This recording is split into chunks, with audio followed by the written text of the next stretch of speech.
স্বরূপকাঠিতে পূজা উদযাপন পরিষদের আয়োজনে নানা কর্মসূচির মধ্য দিয়ে জন্মাষ্টমী পালন। এসটিভির তথ্য ও ভিডিও চিত্রে দেখুন বিস্তারিত। সাথে আছি আমি কাউসার মাহমুদ।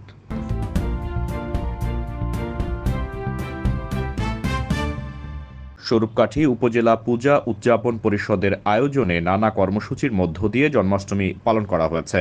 সোমবার প্রতি বছরের ন্যায় সাহাপাড়া রাধা গোবিন্দ সেবাশ্রমে ওই কর্মসূচি পালন করা হয়।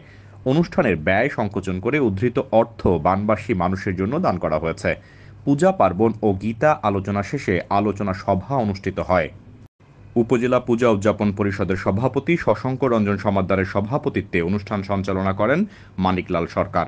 অনুষ্ঠানের শুরুতে স্বাগত বক্তব্য রাখেন জন্মাষ্টমী উদযাপন কমিটির আহ্বায়ক রতনলাল দত্ত।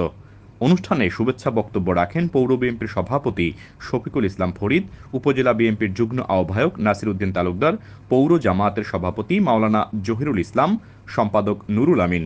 ধর্ম বিষয়ে আলোচনা করেন উপজেলা ইসকনের প্রধান ডাক্তার গোকুল চন্দ্র মণ্ডল, উপজেলা পূজা উদযাপন পরিষদের সম্পাদক ডাক্তার সৌরভ সুতার, পূজা উদযাপন পরিষদের সাবেক সভাপতি অ্যাডভোকেট বিপুল নারায়ণ চৌধুরী, রাধা গোবিন্দ সেবাশ্রমের সভাপতি খোকনলাল সাহা প্রমুখ। উপজেলা পূজা উদযাপন পরিষদের সভাপতি শশাঙ্ক রঞ্জন সমাদ্দার জানান, অনুষ্ঠানের ব্যয় সংকোচন করে উদ্ধৃত অর্থ বানবাসী মানুষের কল্যাণে দান করার জন্য কেন্দ্রীয় পূজা উদযাপন পরিষদের কাছে পাঠিয়ে দেওয়া হয়েছে। নতুন করে সৃষ্টি হোক এবং মনুষ্যত্বের জন্ম হয়। সকলকেই নমস্কার, সকলের শান্তি কামনা।